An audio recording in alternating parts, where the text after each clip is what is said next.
Welcome to the Economy Magazine. I'm Benjamin Chong Alfares with the top reports from the global economy. Coming up today, Starbucks on rails continues to expand in Switzerland. Pakistan gains new advantage in mango war with India. And Tammy Riddle joins us for a discussion on Greater Cincinnati's interest in Israeli innovation. First, the headlines. China and Russia signed a $400 billion gas supply deal on Wednesday, linking the world's largest energy producer with the biggest consumer. China's largest oil company, China National Petroleum, signed a 30-year deal to buy up to 38 billion cubic meters of gas per year, beginning in 2018. The deal is a powerful sign of Russia's ability to reduce its reliance on Europe, the largest importer of Russian energy. The gas will be transported along a new pipeline linking Siberian gas fields to China's main consumption centers. The pipeline also ideally positions Gazprom close to the leading natural gas buyers of Japan and South Korea. Stanley Fischer's nomination to be vice chairman of the U.S. Federal Reserve cleared a key procedural hurdle in the Senate on Tuesday, virtually assuring his appointment. The arrival of Fischer, a former governor of the Bank of Israel, will help bring the 7-member Fed Board of Governors back toward full strength. As vice chairman, Fischer will play a key role in winding down stimulus programs and deciding when to begin raising interest rates after 5 years of historically loose monetary policy. Fischer was the number 2 at the International Monetary Fund during the Asian economic crisis in the 1990s and was governor of the Bank of Israel through the global financial crisis. The yeas are 62, the nays are 35. The motion is agreed to. Pursuant to the provisions of S-Res 15 of the 113th Congress, there will be up to 8 hours of post-cloture consideration of the nomination, equally divided in the usual form. Brazilian President Dilma Rousseff inaugurated a new terminal at Sao Paulo's International Airport, making it the largest airport in Latin America ahead of the World Cup. The new terminal includes 20 departure gates, a runway with a capacity for 34 aircraft, and is expected to receive 12 million passengers each year. Rousseff described the inauguration of the airport as a show of the government's commitment to providing the Brazilian people with quality services. But protesters from the homeless workers' Movimento do Sem Terra movement burned 5 buses in downtown Sao Paulo, accusing the government of misplaced priorities before the World Cup. As of the inauguration today, this airport is not only the largest airport in Brazil, but also the largest in Latin America and in the Southern Hemisphere. General Motors recalled another 2.42 million vehicles in the United States, raising the number of vehicles it has recalled so far this year to more than 15 million. The #1 U.S. automaker on Tuesday said the latest affected vehicles are covered by 4 recalls, raising the number of U.S. recalls this year to 29. The Detroit company also said it is doubling the charge it expects to take in the second quarter to about $400 million, mostly for recall-related repairs.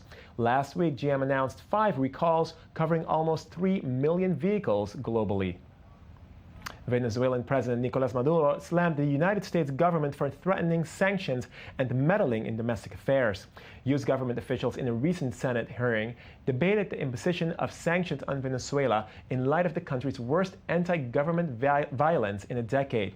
Amid tense talks with Maduro's government, Venezuela's opposition pulled out of month-long negotiations aimed at putting an end to political unrest and mass anti-government protests. Since February, at least 42 people have died in violence related to the protests. More than 800 have been injured and about 3,000 arrested, of whom more than 200 remain behind bars. I hate the interference of these right-wing sectors of the United States in the internal affairs of Bolivar's homeland. What's more detestable is Jacobson's statements.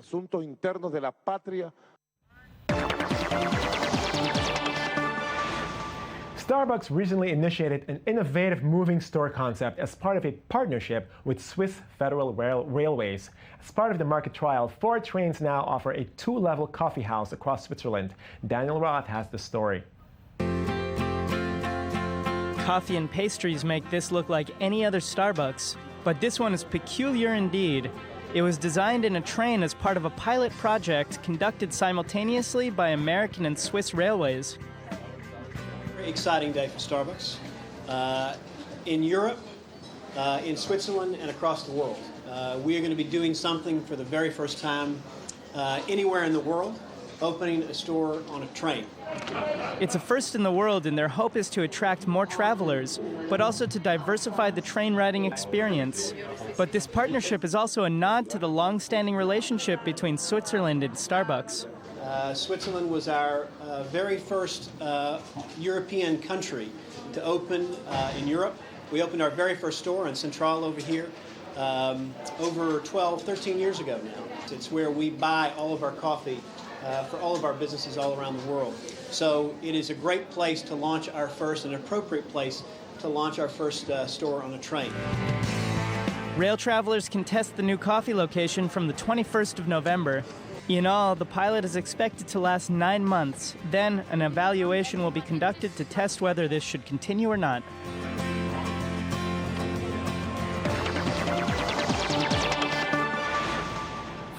Top business and civic officials from Cincinnati, Ohio, attend Israel's leading innovation conference to promote the city as a place for Israeli companies to do business. With more than 300 IT companies and access to over 30,000 IT industry-related professionals, Greater Cincinnati hopes to lure Israeli tech companies looking for trained personnel in the U.S. We're joined today by Tammy Riddle, Director of READY, the Economic Development Agency for the Greater Cincinnati region. Tammy Riddle, thanks for joining us. Well, thank you for having me. So I understand why there would be an interest in Israel. However, why are there 40 top business and civic officials coming to Israel for this purpose? Cincinnati and Israel have a lot of history together, actually. So the Jewish Federation of Cincinnati is actually a sister city with Netanya. Okay. More than half of our Jewish community, through them, has been to Israel before. And this delegation was actually over a course of a month. So I'm here specifically for the business purposes. But we had civic and business leaders here just last month. Mm-hmm. It was actually led privately by a couple CEO of Washing Systems, which is from Cincinnati. His wife, Arna Fisher, who was actually a professor of Jewish studies at the University of Cincinnati. They lobbied together and actually brought to Israel the chamber president, which is the 4th largest chamber in the entire country. They brought CEOs from Children's Hospital, who's been working in Israel for the past couple of, close to a decade. Doing work with Ben Gurion University, Tel Aviv University, Tel Aviv Medical Center, as well as Schneider's for pediatric care.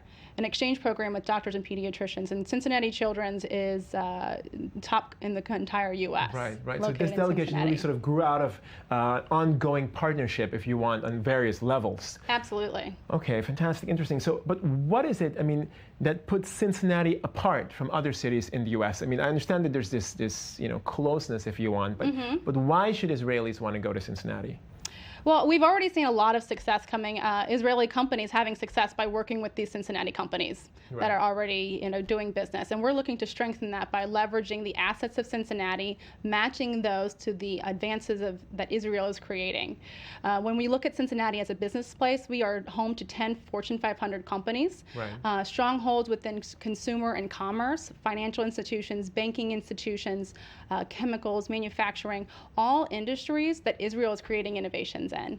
And so I think when Israel companies evaluate what does Cincinnati have to offer, the first thing is opportunity. I see. When they look to grow in the U.S., they're usually looking for clients. They're looking to expand into a new marketplace, and Cincinnati offers that opportunity.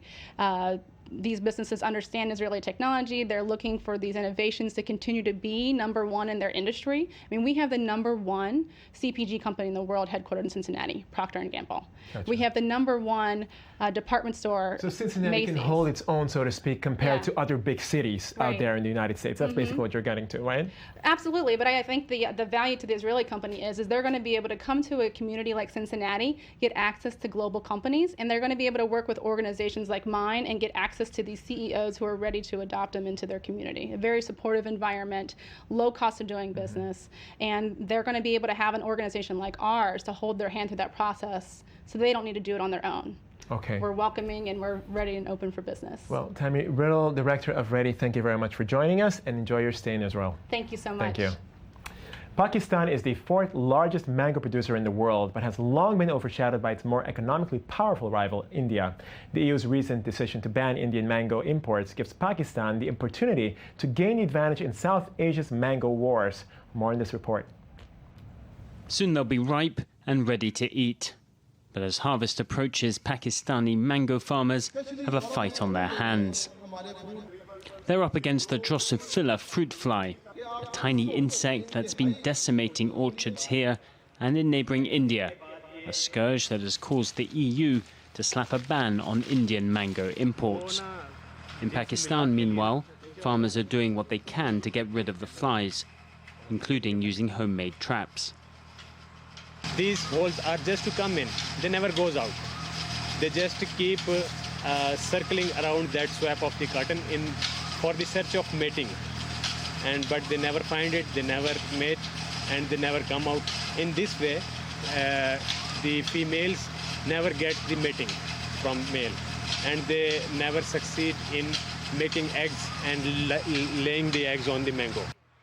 Pakistan is the fourth largest mango producer in the world, churning out 1.7 million tons every year. But it exports only a tiny fraction of that, so farmers are counting on the government to help them destroy the flies and become more competitive. We have requested them to do the work as they did for dengue, as they did for polio. We can eradicate it, and if the things go right, we can have a bit of chunk of the Indian share also from the European market. The insects aren't the only challenge they face. An unstable water supply is an issue which has a direct effect on the size of the fruit. Pakistan's economy is still largely dependent on agriculture, and opening up to the world has brought in new methods which are slowly beginning to make a difference. The globalization has improved our understanding and knowledge, and it has transformed my understanding of putting more trees in the acre, and to get in the end the net result is the product, which is the fruit. The capacity of the fruit bearing per acre yield has tremendously increased. India has already asked for its export ban to be lifted. So Pakistani farmers are pushing hard to fill the gap in the market and prove to the EU and elsewhere that their mangoes are indeed the best. Over now to Media Watch for a look at some other reports from around the world with I24 News journalist Daniel Roth. Daniel, so I understand there's some very interesting things being said about the New York Times these days. Yeah, so the New York Times is the news. It's in the news. The executive editor was just fired for asking for equal pay, essentially, which is a big scandal. Curious, to say the least. Right now, though, they've been for the last half year going through a self-exploration process, trying to understand why the New York Times isn't still the leader in terms of people coming to them for news. And they're trying to keep this report secret. They were trying to. They gave out a shortened version of the report. Right. They let that out, and it was reported on in various places. But then a leaked copy came out, and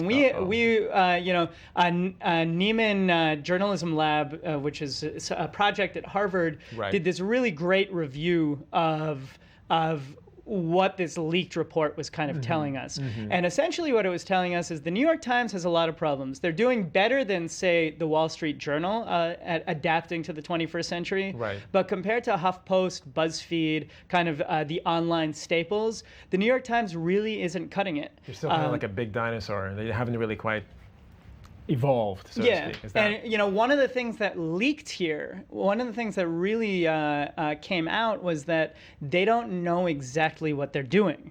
This was one of the big surprises. There's a lot of confusion, and they haven't gotten to the point where they have a strategy and they're moving forward. Now, one of the conclusions that they came to was that they need journalists in the newsroom thinking long term. Right. So one of the pieces in the report is to set up a team of people who are thinking down the road and not thinking about that day's stories, but thinking about the shape of the newspaper.